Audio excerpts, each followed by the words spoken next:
Welcome back to the show, everybody. I am Drew Heifetz, your host of the Vintage and Stuff podcast. Today, we have Mike, Mr. Throwback, on the show. He comes to us from New York, where he's had a store for over 13 years. Now, that is no small feat for any business in New York City, so kudos to him for that. He specializes in sports and fan apparel. He's a larger-than-life character. He's a new father of a 3-year-old. On this episode, we talk about sportswear. We talk about what it takes to run a store for 13 years. We talk about snapbacks. We look through some of his collection, talk about game-used apparel. Lots of great stuff on this episode. So I won't keep you guys on this intro. We'll just jump right in. Thank you for being here. Make sure you drop a like on this video before we get started. Let's get into it.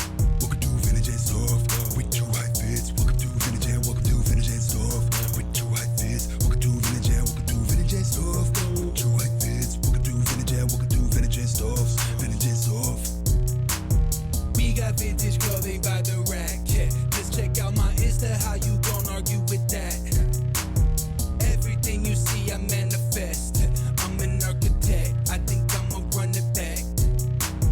We got vintage clothing by the rack. Just check out my Insta. How you gon' argue with that?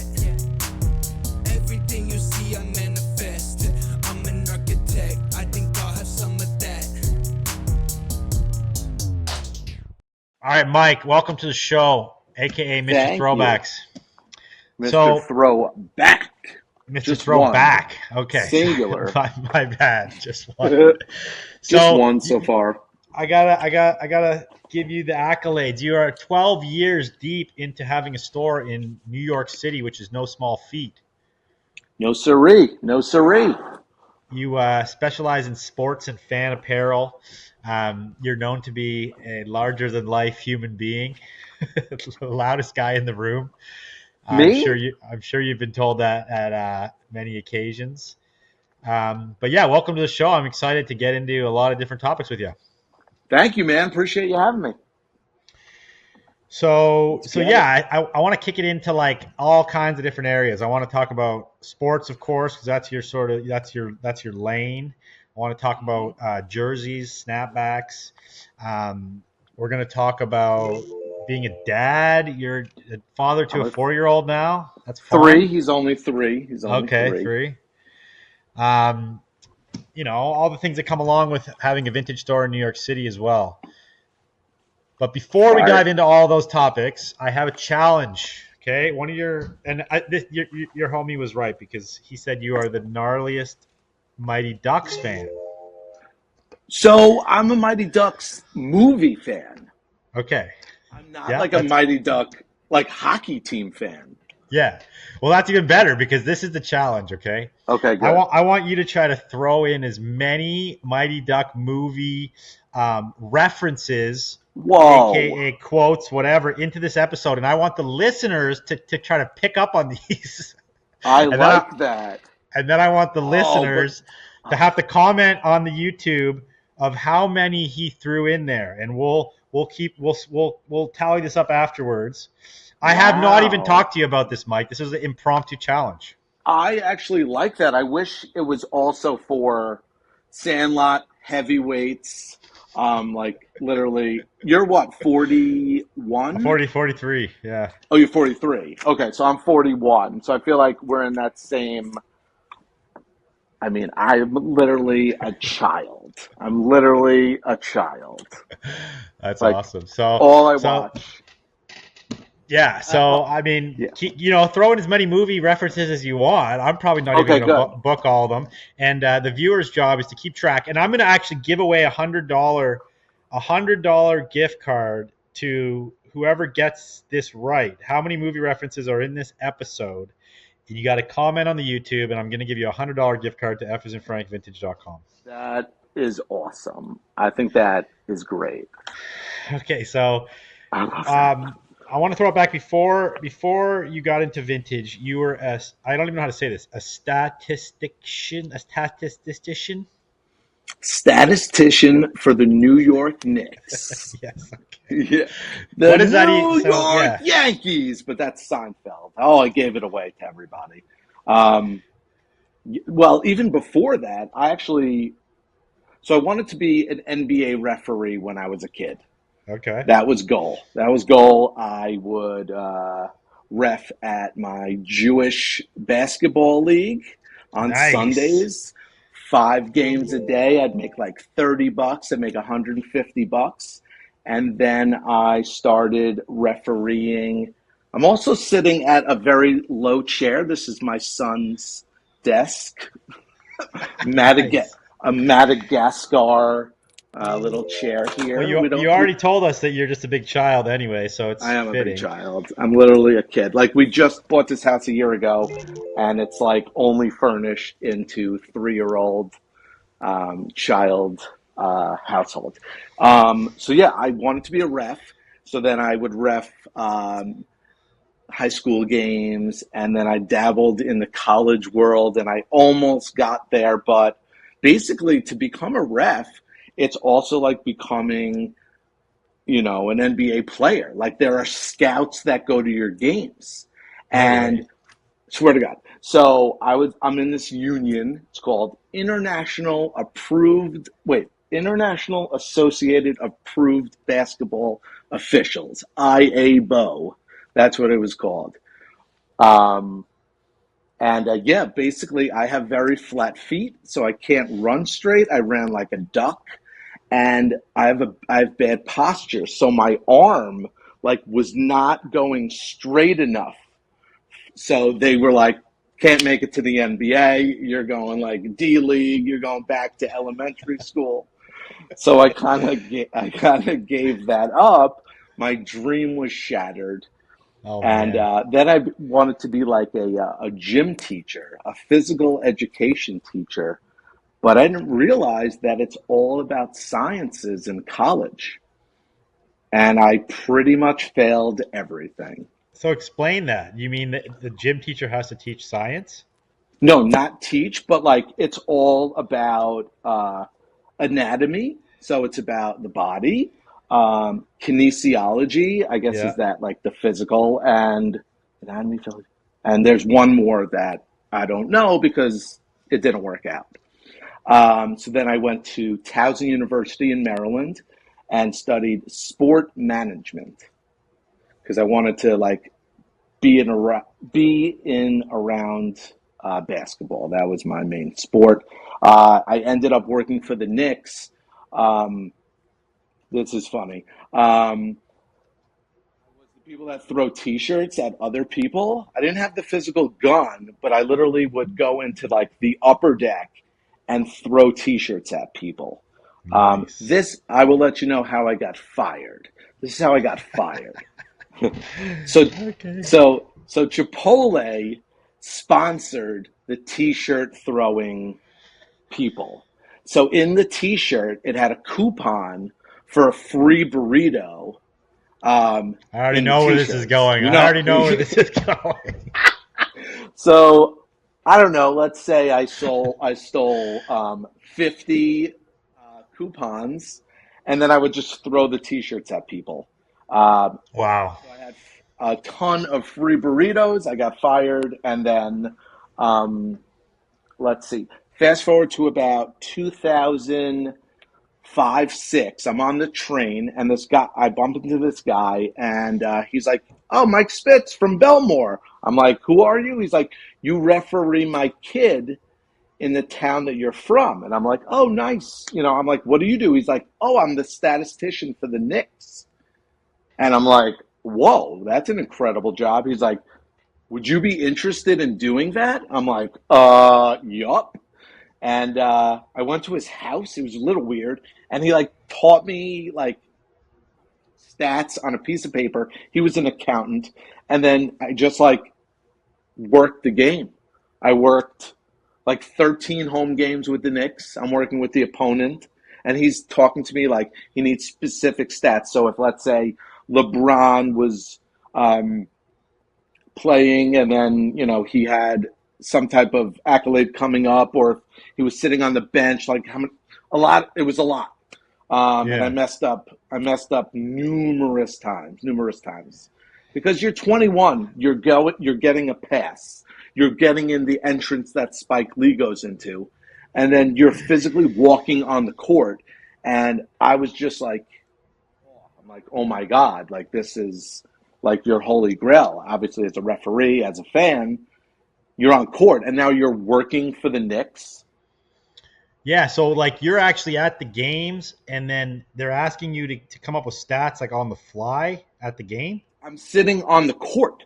I'm on the freaking court, and like the players are right there. They're playing.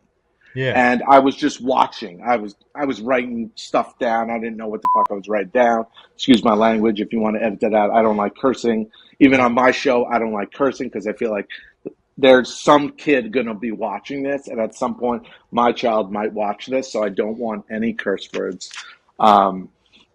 Fair. And yeah, I messed up numerous times, but it was probably one of the coolest jobs I ever had. So how would you come up with these stats if you're sitting on the sidelines and they need them right then? So like they'll be like, okay, I remember one instance like Nate Robinson for the Knicks had like 13 assists in the first quarter. I think I told the guy 8, and then on air he was just like, I think the statistician got it wrong. Like it was bad. Like I completely messed up. It was bad. And then because you're basically trying to give stats just for that game. You're not trying to give stats for like this guy's career. Yes and no. It depends. Like if he was hitting a milestone, let's say at the time Stephon Marbury, I don't know, he made 33s in the first set. Let's just say for argument's sake, I should know that going into the game and basically writing stuff down and handing it to the announcers, and they're just like looking and they're just spitting. So like they're talking in conversation, but they're also like finding out specific stats that they look for. It was crazy. Yeah. But again, they like got the hard job. Oh my God. Like literally you're sitting there watching the game. As a kid, you're in awe. This is like, if you're at your courtside sitting at the Knicks game, that's what I was. So yeah, I definitely messed up. They demoted me to the New Jersey Nets, aka the Brooklyn Dodgers now. So I had to schlep to like Izod Center, which was then Continental. No, it's Continental Izod. Now it's not even there because they don't play there. They play in Brooklyn. And then I did a couple like WNBA games. Like they really were like, all right, he's out of here. And then I think I did 1 or 2 hockey games, which was miserable, sitting in literally a truck with like 80 TVs around and literally clicking like when they score a goal. And you know how many goals are there in hockey? 2, 1. So you're bored as F, just like, and like, yeah, I was just like, this is not it. This is not for me. Yeah, fair enough. Interesting gig. So I definitely thought it was more on the having to know all the stats of like all the players all the time type beat. So I do have a trivia for you though, based on the Knicks. I have a Knicks trivia. So let's see. Probably. Let's see if you can get this. Oh man. This is off ChatGPT because I know nothing of sports for the most part. So here we go. In what year were the New York Knicks established as a franchise? Wow, I should know this because I love the Knicks, right? Can I phone a friend? But my phone is not out. Yeah, sorry. I'm like, no. I'm lifeline. Like, literally the worst at this. It's terrible. Well, they won their first championship in '73 and only. So clearly before that, '60s they were playing. I don't know. Let's see where they play the World's Fair. I don't know. 1943. You close. It's 46. It's 46. Oh, that was hella close. That. And actually, you basically already said this one. How many NBA championships has the Knicks won, and which years did they achieve this feat? 73. Yeah, it's actually 70 and 73. Oh, 70. There you go. Yeah. Look at that. Well, when you're not born and you're not knowledgeable about... Yeah, but it's funny because there's a couple like vintage T-shirts that say the year, but like you don't find those anymore, and it's all... like I just did a trivia question and I was like, I think I got it wrong. Basically, the Knicks borrowed the Yankees logo. And they, really? Patrick Ewing, yeah, like if you go on if you look at Patrick Ewing, 1984 or 5, like he's wearing them. But I was under the impression they used it from 79 to 83, but now I see jerseys that they wore the Yankee logo later than that. So I think they wore it up to like 84, 85. So That's sick. So there's crazy, there's yeah. there's NBA jerseys, game worn jerseys that have the Yankees logo. Wait, yes, hold on. Wait, actually, hold on. All right, cool. So I'll even show you. So like here, Yankees. Yeah, that's super dope. It's crazy, and these are obviously like the short shorts, you know.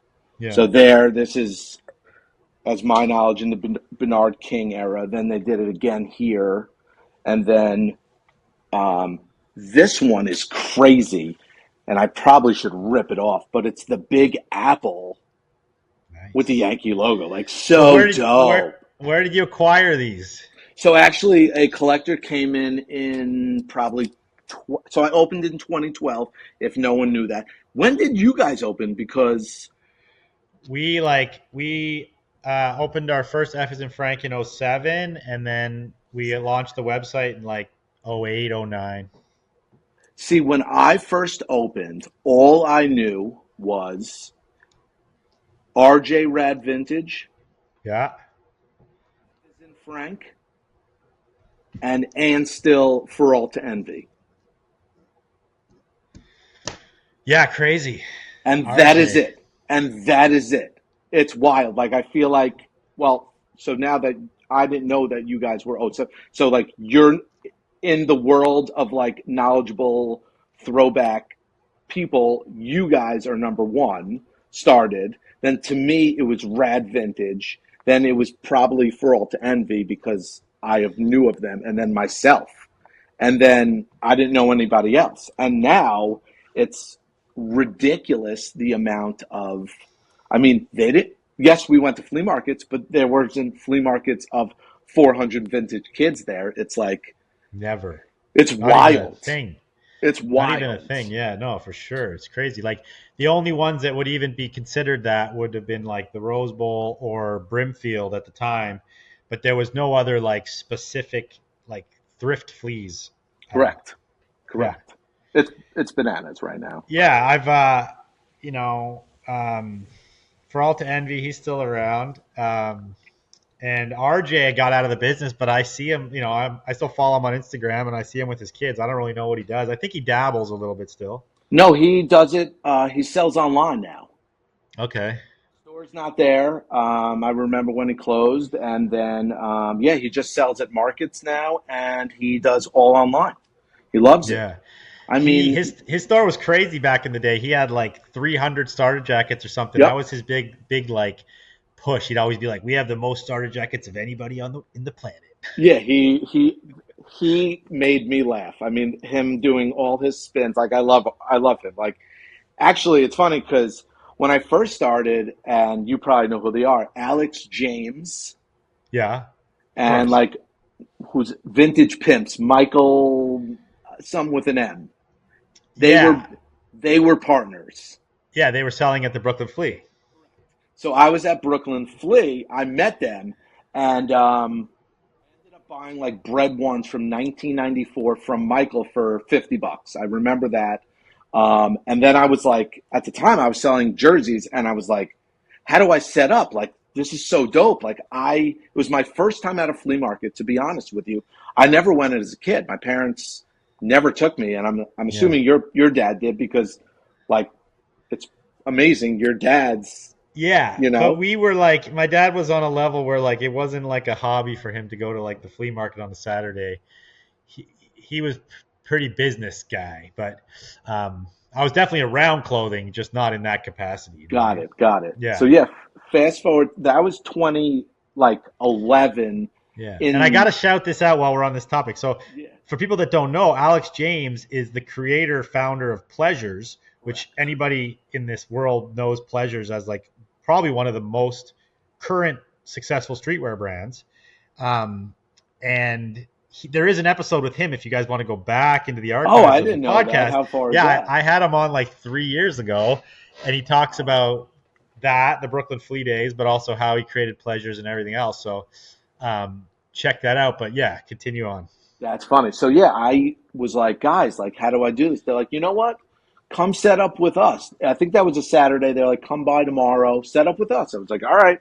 So Nice. set up literally with them. I think I brought 30 to 50 champion jerseys. Like that's all I sold. Like no joke. Like just champion NBA jerseys.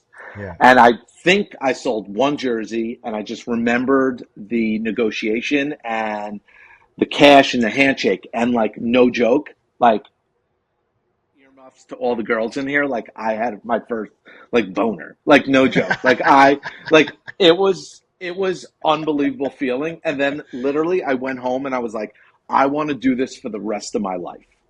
Wow. So I texted them like the next day. I was like, guys, can I set up with you every weekend? They were like, well, we do it. We sell sports. Like you'd compete with us. Like, it was fun, but like whatever. I was like, all right. I basically was like, well, F you guys. I'm gonna do this myself. So I found a flea market in Manhattan called the Hell's Kitchen Flea Market. Um, and I would go thrifting and just bring what I had, which was NBA jerseys. And then I got into starter jackets and then snapbacks and then just crap from my basement and stuff like that. And then at some point, I don't know where it was, I was with Michael, not Alex, and I saw where he got his stuff from. And it was from RJ Rad Vintage. No And way. I was like, now I know your source, guys. I'm going to go hit up RJ and buy from him. And I did. I called RJ and I was like, hey, man, I got your number from Mike and Alex, and I sell this, that, and the other thing. They told me you sold to them. Could I buy from you? And then we started talking for a couple hours, and then he started selling to me, and he was basically my wholesaler. Um, That's awesome. I didn't really and know he then was doing that at that time. Yeah. So January to May, I sold at the Hell's Kitchen Flea Market, and I was like, I want to do this forever. Like, where can I go next? I don't really have that much money to open a store, but maybe there's like another flea market. And at the time in Brooklyn, it was called the DeKalb Market, and they had these old shipping containers, and they cut them in half, and they made them into mini stores. It was Nice. awesome. So it was like 80 square feet in Brooklyn. They had food trucks on weekends, and they had bands and DJs and shows, and it was awesome. I loved it. I fell in love with it, and then unfortunately, someone bought the land, and I believe there's some high rise there, or some Trader Joe's or Urban Outfitters, and they kicked us all out, and I was kind of stranded. And I no joke, I had $6,000 to my name. Like that's what I had in my pocket. And I was buying vintage in the area, and I came upon a store on East Ninth Street, and it was set up. It was a men's clothing store already. It had racks, it had a desk, it had speakers. Like literally, all I had to do was hang up my stuff and sell. And this lady walks out and she goes, are you interested in the space? I'm like, yeah, how much is it? She's like, we're asking 5 grand a month. And I'm like, well, I don't have that. I literally have $6,000 to my name. She's like, what do you sell? I'm like, I sell men's vintage clothing store. She's like, oh my God, we've been looking for someone like you. This was a men's clothing store prior. We just want someone to come in and out. I'm like, well, I can't afford 5,000. She's like, call me tomorrow. Let's figure this out. The store will be yours. And I'm like, okay. So I go home. I'm like super excited. I call her the next day and she's like, all right, this is what we're going to do. We're going to give you the store for 3 years and you're going to pay us 2,500 bucks a month. And I was like, where do I sign? Quick intermission from the show. If you guys want to continue listening to the full episode, this is the free 45-minute version of the show. On the full 2-hour episode of the show, there's lots more to learn. Lots more to learn about jerseys, lots more to learn about running your business, lots more to learn about sportswear, how Mr. Throwback does it. So what you want to do is you want to go down into the show notes and click on the Patreon link and sign up. There, you will get a free 1-week trial. After that, it's only $5 a month. That's $1.25 per episode, which goes to supporting the production of this show.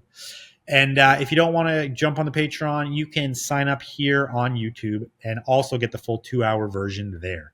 Thanks again. Back to the episode. And Damn. Good it was crazy.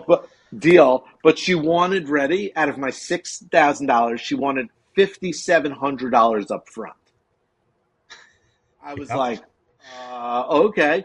I had $300 left to my name. And then I found some guy on Craigslist. He painted the store. I think, no joke, for $200. I had $100 left to my name. I might have had 50 items. And then literally I called up Alex and I called up Mike and I go, guys, you have to consign with me. I'm opening a store. And they were like, all right. So they ended up consigning with me for about a year. And I would sell, no joke, I would sell sports stuff. I would sell barber jackets. I'd sell Hawaiian t-shirts. I sold girl stuff. I sold whatever the F I could sell in that year to build up some type of clientele. And basically, after a year, I decided to kind of kick everybody else out and go full sports.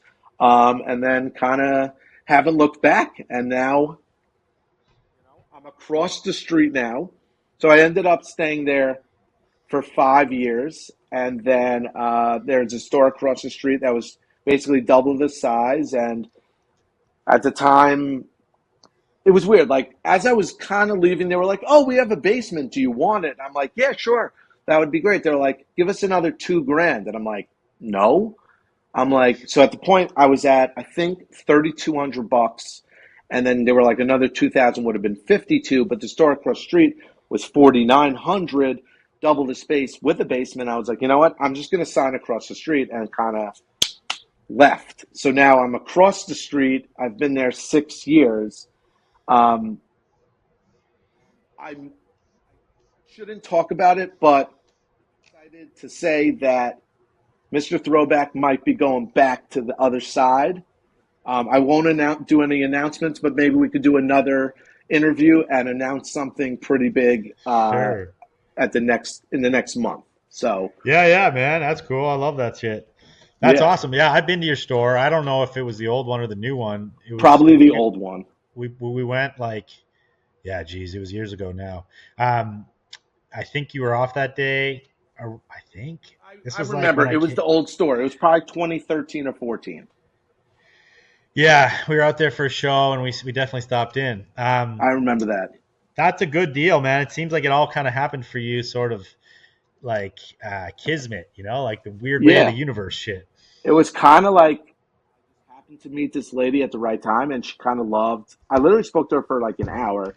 I saw her the other day. Like, we hug every time. Like, she's like an old grandma. She's like, "How's your cat?" So it's mutually great, and they love that I'm still on the block, and now I'm talking to them again. So, and hopefully things happen in the next month or two. But yeah, I'm excited. Cool. Yeah.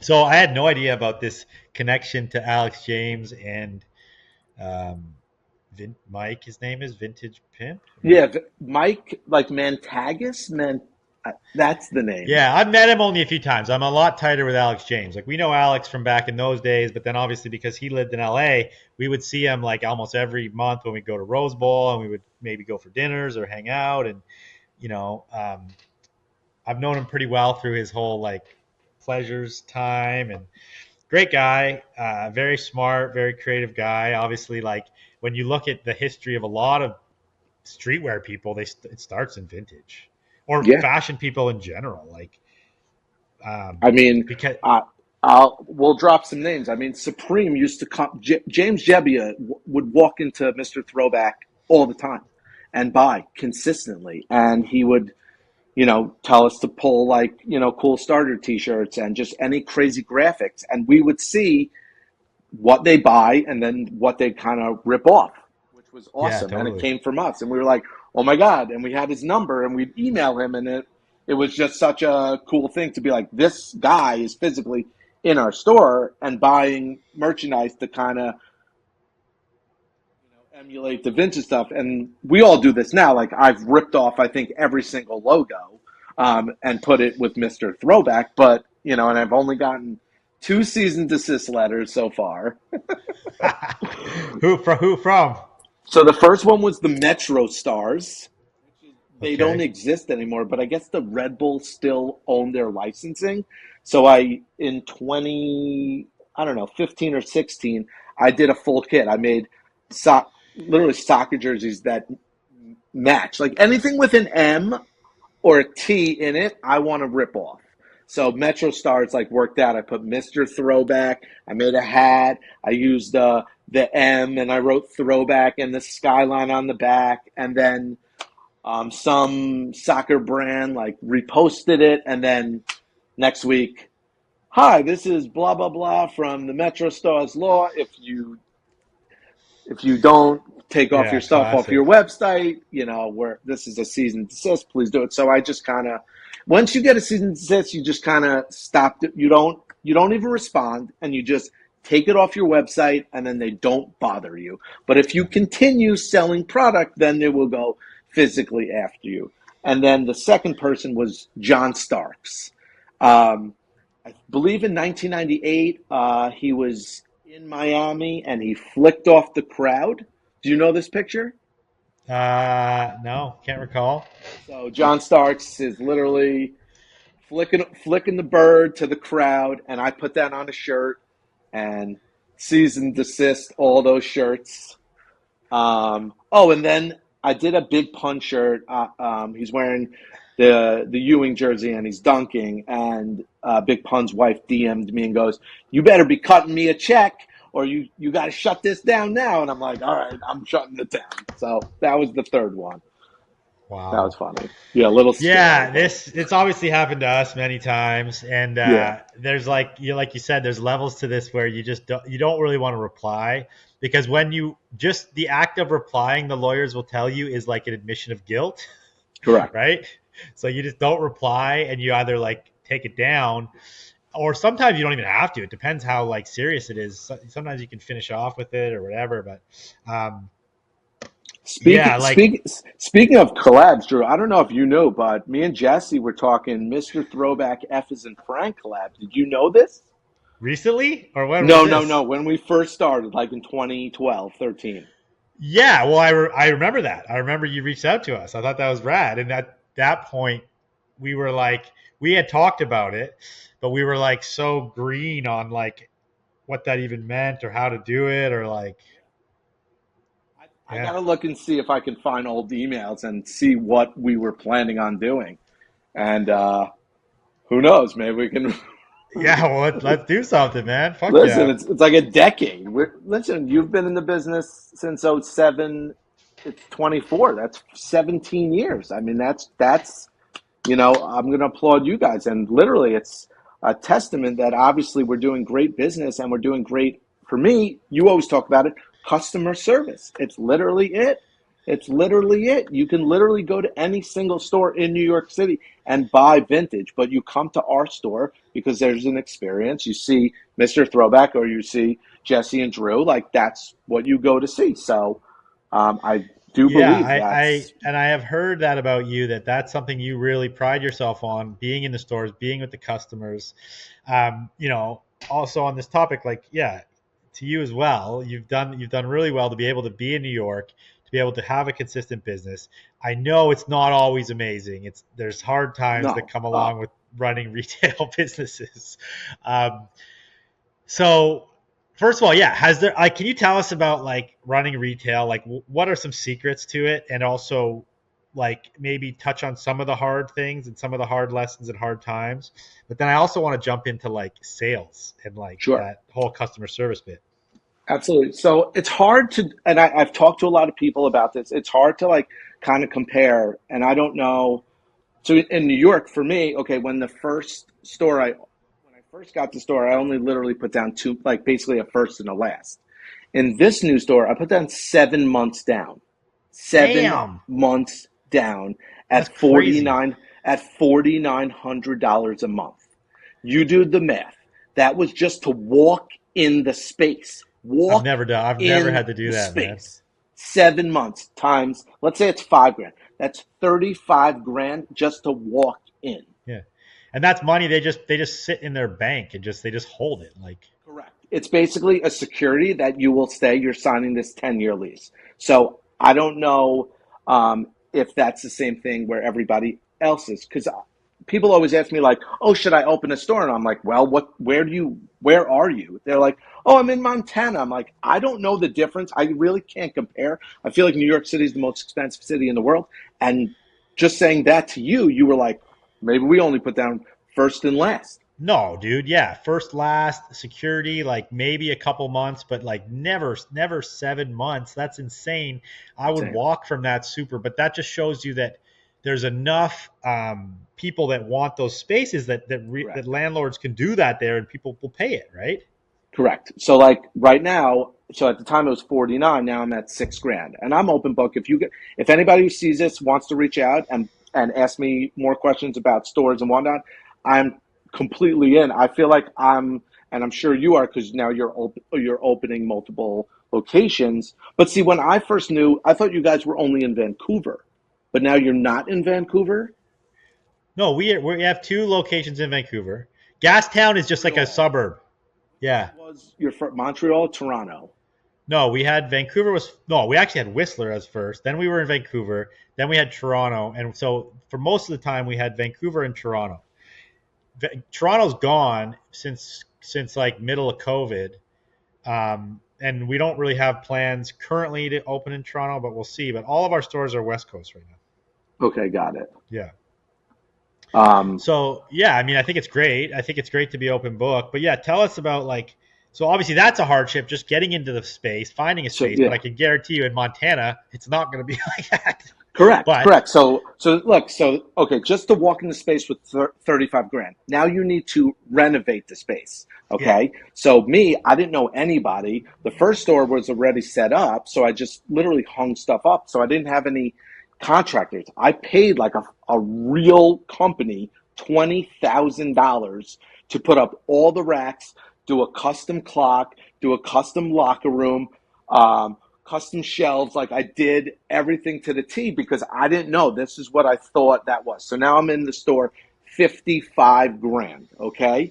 That's without inventory. Now you need inventory. And what I did was in the old store, I don't want to sell any of my old stuff in the new store. So I sold out in the old store and then I started over in the new store. So then I bought $20,000 worth of new inventory. So now I am in the what? $75,000 range in clothes and just walk in and setting up the store. Now I need employees. Oh, wait, we need employees. Now I have to hire someone to be there. So at the time, I hired, I think, 2 or 3 people. So 15 an hour, and they're working 40 hours a week every two weeks. It's like $1,200. So now you have 2 employees. So you're paying $2,500 a month in employees. Then you got to get shopping bags. Shopping bags are ridiculous on Uline. Go look. Boxes, garbage bags, all that miscellaneous crap that you don't think about. Yes, that adds up. So just let's say add 5 grand to that. Now I'm in 80 grand. Okay. Now, so I had like basically no money again in the new store. And then we opened the store, great. And then that night, all the racks fell off. it fell. Holy fuck! Off the wall. $20,000 contractor and your racks fucking fall off the wall. I'd be so pissed. They don't answer. I literally left 1,000.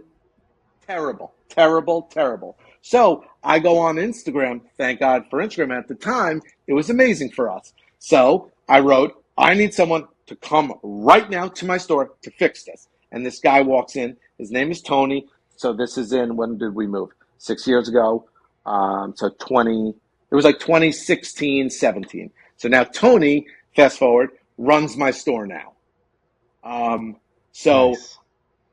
every single customer has been an employee in my store. I think that is the best employee. They are interested in vintage. They buy and they want to learn and they're knowledgeable. And then if they feed you money, you're more welcome to feed them money. So I'm all about that. I'm all about that. So now Tony runs the space now there because I don't know if you want to talk now. I am a dad, so I can't physically be there every single day.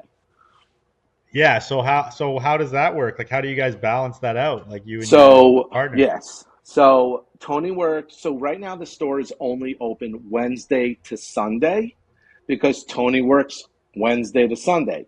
I'm home with Jace, my son, who's 3, from Monday to Friday. I get to the store Friday at about 5 o'clock. I work from 5 to 8, and then on Saturday I'm there 12 to 8, and then Sunday's my family day. So literally, I'm in the store like a day and a half.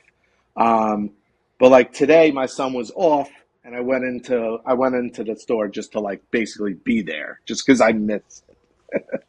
It's my other baby, literally. That's my child. Yeah. He's How have you found not being there with staff and like the running of and management of your staff?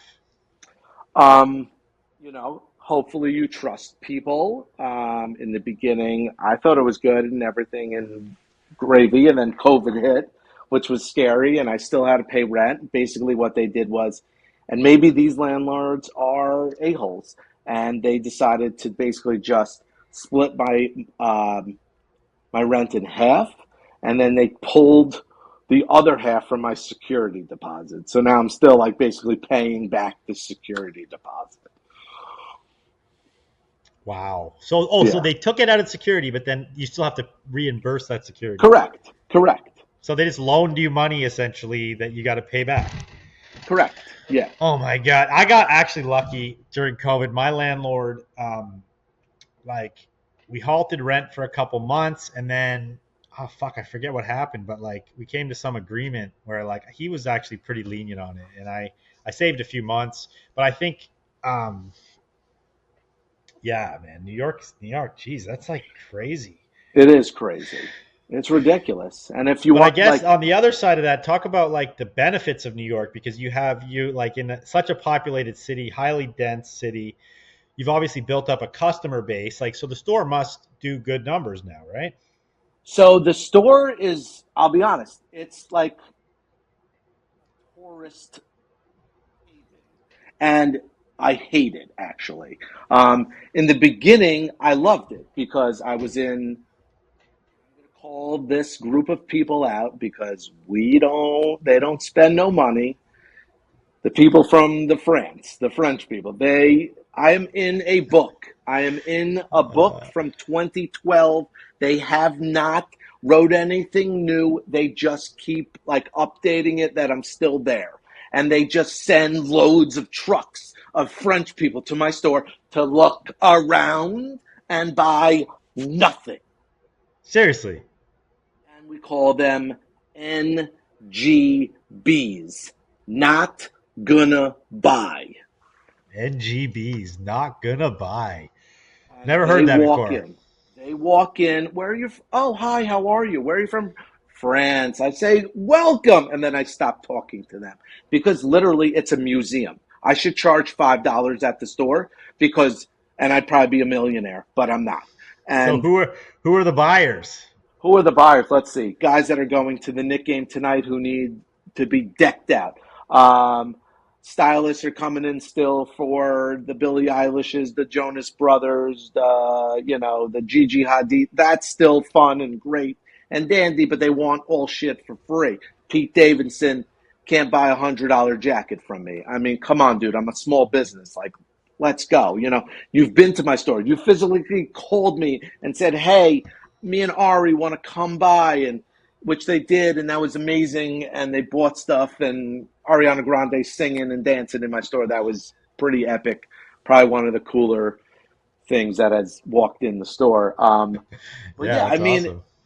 that's cool and all, but we do have a lot of just like good, dedicated people that come and they shop. And luckily, our block is trafficked. I mean, there's a bus, there's a park. Again, we've been there 12 years, and there's other really good women's vintage stores that bring, the guys, and the guys come, and then there's a couple bars down the block, so they come on the weekends for stuff. So, we're still there. We're Sweet. still there. I'm still there. But, talking to you and talking about this and whatnot, I feel like, we gotta stay relevant with this youth, man. there's so much young in this, and we're 40, we're 41s. We're grandpas in the vintage world now. Like we're We old. we we definitely are. We definitely I'm are. old. I'm old. I And feel like they're I'm trying phasing to me out. learn from the kids all the time. I'm trying to like bring the youth in here and like teach me, man. Teach me what's cool at Yeah. high school right now, you know? Yeah. Janko Um, jeans, Jingo, yeah. Airwalks, Ed Hardy, Affliction. Oh my God, that's what I wore in high school. But like, I don't know if I could physically wear that again. But I guess I could. I'm like a 12-year-old boy trapped in a 41-year-old's body. I guess I could grow my hair out, put sun in, spike it up, and go back to fist pumping at the club and drinking. Like that's what I did in high school, and I wore Affliction, Ed Hardy. That it's just mind blowing that I'm at these events and it's all Y2K now. Like that's it. Thank you for listening. Thank you for tuning in. Again, if you want to continue on listening to myself and Mr. Throwback chat about business, chat about sportswear, chat about game worn jerseys, the values of different items, then what you want to do is you want to go jump on the Patreon, click down below in the show notes, or sign up here on YouTube. On the Patreon, you get a free week's trial. Then it's just $5 a month, $1.25 per episode. We have 120 episodes to learn from. There's so much knowledge dropped, so it's well worth the investment. Again, appreciate you guys being here. Thank you, Mr. Throwback, for coming on, and see you guys on the next one.